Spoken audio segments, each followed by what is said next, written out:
Good morning, everyone, and welcome to another edition of DE&I Unstructured and Unscripted. I'm John Jacobs. I'm joined by my fellow co-founders Sunil Dial and Man Wong.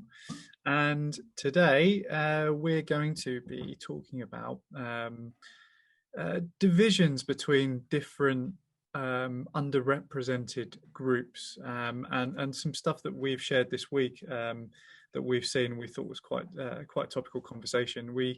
There was an article that was shared by GQ this week where we saw a leader of Pride in London resign, a black director of Pride in London, I should add, resigned from his position earlier this year because he cited racism within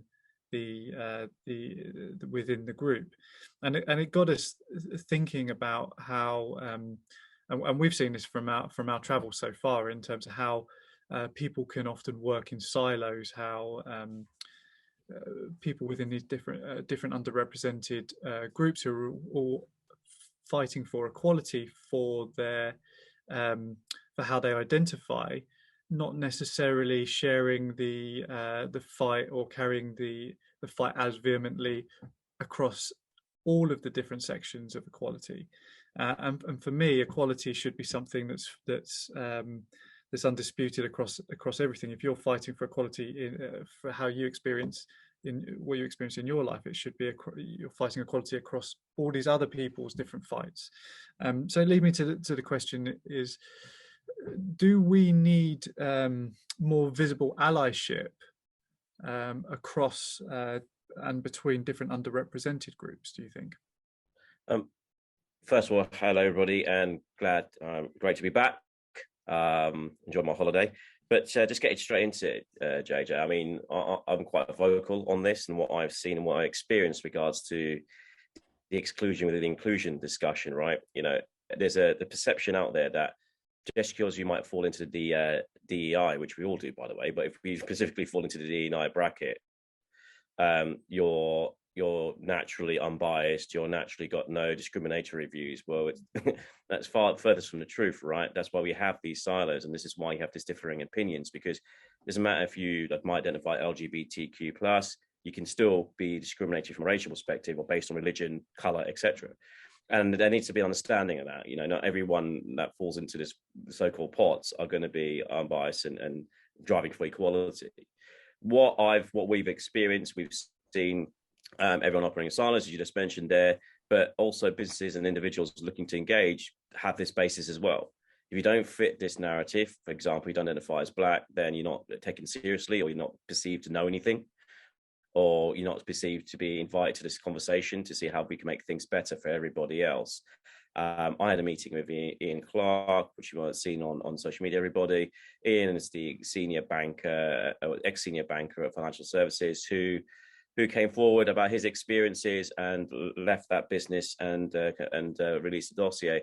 But he cited and for discussion about how we could all be #Free Britney, but we can't all be a Black Lives Matter if we don't identify as being black, for example. You know, and it's really frustrating. Well, to take this as a point around intersectionality, you mentioned Black Lives Matter there. You know, you've seen visible over the last 18 months lots of so let's look at footballers, right, taking a knee before football matches. Yet we saw an article, an interview this week with Rio Ferdinand, who spoke about a gay footballer who was advised not to come out because it would cause problems by his lawyer. Now, you can't on one hand be fighting for equality, for racism, and not then be promoting or making a welcoming environment for people from the LGBT community.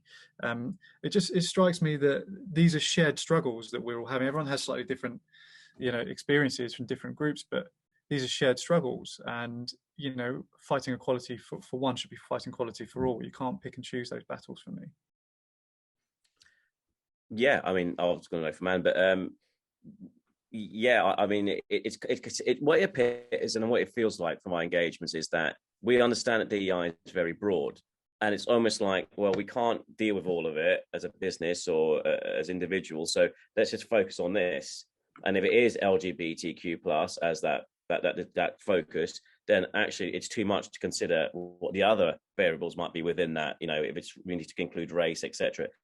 It almost feels like, let's do this and concentrate on what we're doing with this community before we can accept any others. And there's no, you don't see that collaboration. You don't see that sort of that sort of reception to kind of go, okay, we want to understand more. We need to have a plan in place. How do we work with the groups? How do we bring it all together, making to go forward? Yeah.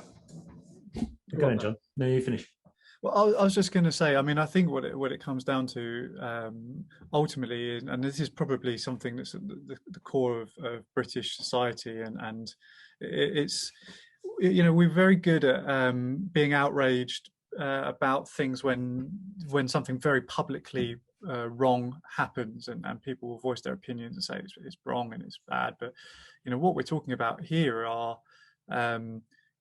systemic and really kind of ingrained prejudices structurally within society and within these different industries. So with this Pride in London example, it's stuff that's subtle, it's overt and not covert, and people will quite happily just let that problem kind of be unsaid. They know it's there, but they don't really want to attack it publicly because it's just under the surface. It's not really anything that's bubbling over. And I think that's a large extent how we are in Britain, unfortunately, is that, well, how can we all be racist or homophobic? We're a very welcoming country, but it's that under the surface stuff, it's the unsaid stuff often that is the worst, particularly within hiring businesses and organizational structures. I think specifically with the example that you cited with the gent who resigned due to racism within the Pride setup, is that coming forward is difficult because it can undermine the plight of the LGBT struggle, right?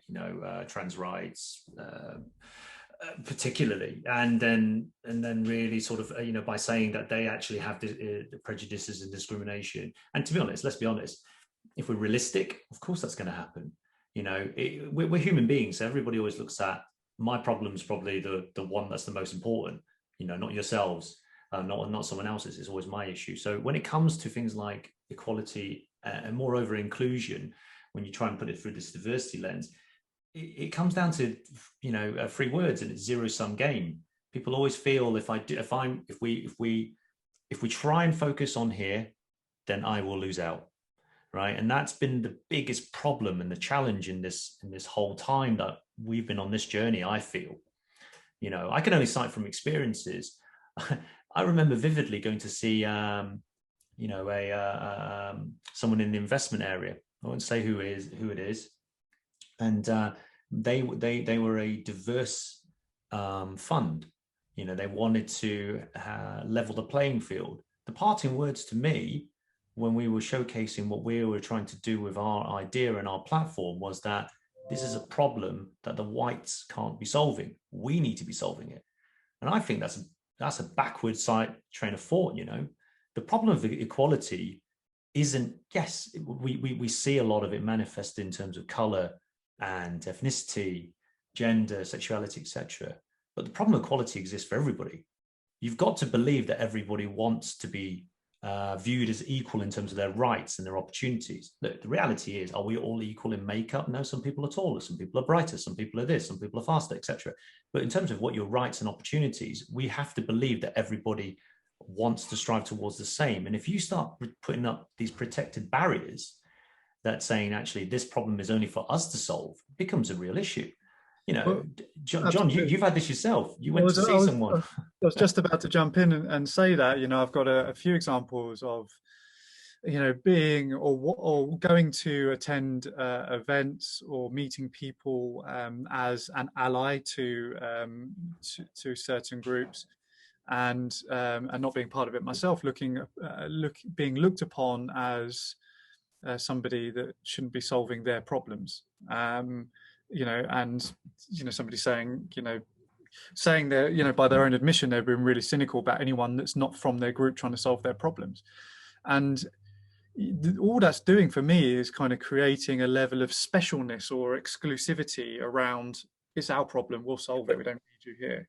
which I just think is so backward. And I'm not, these are just some examples that we have personal experiences, and not say that everybody is this way, but there's definitely some of this level of favoritism to certain people within the conversation of equality. It goes deeper than that, JJ. You were told you're better off sending man or myself as a better representation. Is like you as a white male has no say in this discussion in regards to equality, and that's absolutely ridiculous. What I don't get, what we're seeing quite a lot out here, is this judgment that of how you may appear means if you qualify or not to have a say in this discussion, right? Without knowing who your family are, what environment you've brought up in, all these other factors that influence how you and I, how we think and how we believe. No one's saying that you're going to solve it, about how you could come together to help solve it as a team, as a group, right? The collaboration aspect. And that's what I dislike, what I see. I'm quite open and transparent, what I see and what I have been seeing, what I've experienced with Candidate X, even before that, but with Candidate X specifically, it's but you look like this, so you really can't. And we're not going to fund you because you don't fall into that bracket. It's ridiculous all the way across the board. Yeah.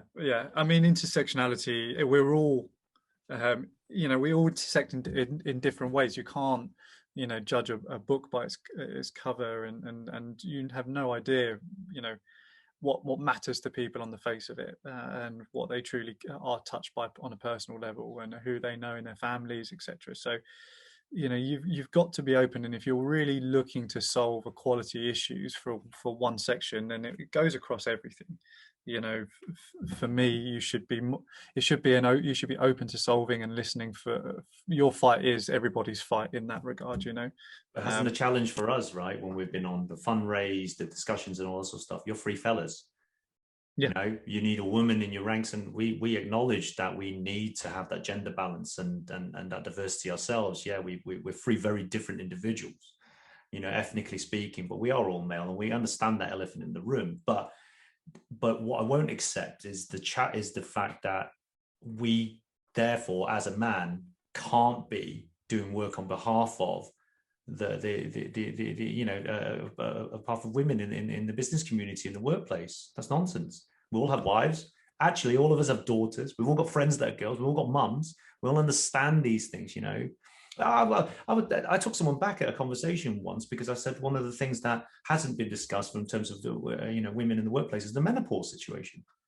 And people are looking at me like, what do you know about that? Well, my mum went through it, and I know what it does to them, how it affects them hormonal and physically, etc. And the workplace doesn't cater for all these things. Women weren't even considering these things who were younger than me, because it's something that doesn't feel like it's in their reach. We have our own lived experiences. We engage with different communities, and we could bring to the table these different things. And it's such a shame, I feel, that people sometimes don't want to acknowledge that opportunity to collaborate. It's the paradox of inclusion that becomes so exclusive. It's ludicrous. This is another discussion, and I'm sure we'll get onto another podcast, man, but it's how they utilize your appearance, and does it fit what they could do from a PR perspective.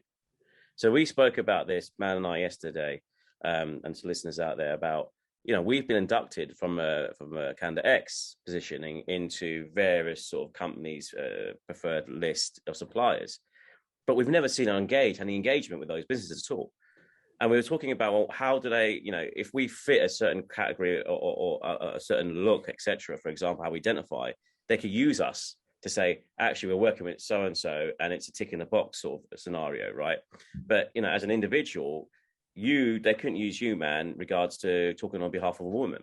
It just, they can't use that as a positive movement forward. And that's why I think really bizarre. It's not about how you appear, but it's what you contribute. I mean, I've been lucky enough to be invited to talk to, I did some work with women in technology over in Cambridgeshire. Someone who's a great supporter of ours, Cara, she invited me to talk to these, to talk to their setup and their group, and it was great. We people are there to engage, but at the same time, there are some very big established bodies in the city for women's group, for gender pay, for equality, spreading the message, etc., that we have approached nigh on how many times, No agenda. It's not cost or anything like that. How can we support you? How can we amplify your message? This is what we're seeing in the market space. This is what we can share with you. Research we've did, etc. Nothing. People don't want to collaborate, and it's vexing. I don't understand why. Well, not all don't want to collaborate, but we are finding some of the doors that we're knocking on that people are closing this, which is a big shame, not only to ourselves, but generally, which is the point of the whole conversation, right? Yeah. Forget us and candidate X. I don't want this to turn into like a bit of a moan because we can't do this and the other, but it's about actually such a shame, like as in sport, where if people are, talking about the problem of racism, which they should be, but they should also be acknowledging the fact that to this day, there is not one openly gay football player. Right? And you're telling me of all the football players that go across all the divisions, there's not one? Come on. No, it's where's the support? Yeah, and the phrase, if you want to go fast, go alone. If you want to go far, go together. Mine for me, and we will be forever in this position of butting heads against different underrepresented groups because everyone's fighting their own battles. People just need to take down the barriers and accept collaboration is the way to crack this across all industries, across society as a whole. I think. Look, appreciate this conversation is like lighting a spark in a fireworks factory, so this could go on and on and on. And what I would say, Jay, is that we've had meetings with some groups and organizations who are doing some great stuff who are open to collaboration. So I am hoping by setting this example with these collaborations and showing what we could do in partnerships will open the change of thinking of some other organization and groups out there in regards to how they believe we can make progress together. Yeah, and on that, I just want to say that anyone who is listening in, we're really open. Conversations. We just want to chat to people. We want to understand about people's initiatives out there, all different backgrounds, all different underrepresented categories. We just want to engage and find out what people are doing so we can help each other try to get to a better space with this conversation as a whole. Absolutely. It's not a zero-sum game. It's not for one company, one individual, one product to solve. It's got to be a hive mentality about what we can achieve together by contributing ideas, because I would never know about certain things unless we speak to other people about their experiences and what they can see from their lens and their eyes, right? And I think it should be the same and respected that we're the same and other people are the same. Collaboration is super key if we ever want to change this. On the last note, we have to get away from when we were going out to meetings and these big groups and seminars and lots of stuff, people putting their hands up to go. So you talked about this that year, talked about this group for this year. When's it our turn? When is it disability? When is it LGBTQ? When is it women? When, it shouldn't have to be like that at all. And I'm hoping we can see that tide change for everybody soon, that we are all collaborating together to go, how can we help each other with your individual plights and things like that. And the only way we can do that is if we talk and come together, right? Cool. Thanks, chaps. Let's wrap this up. We'll be here for days otherwise, so we'll to be continued on this one. Thanks a lot. Brilliant. Thanks everyone. Bye. Stay safe.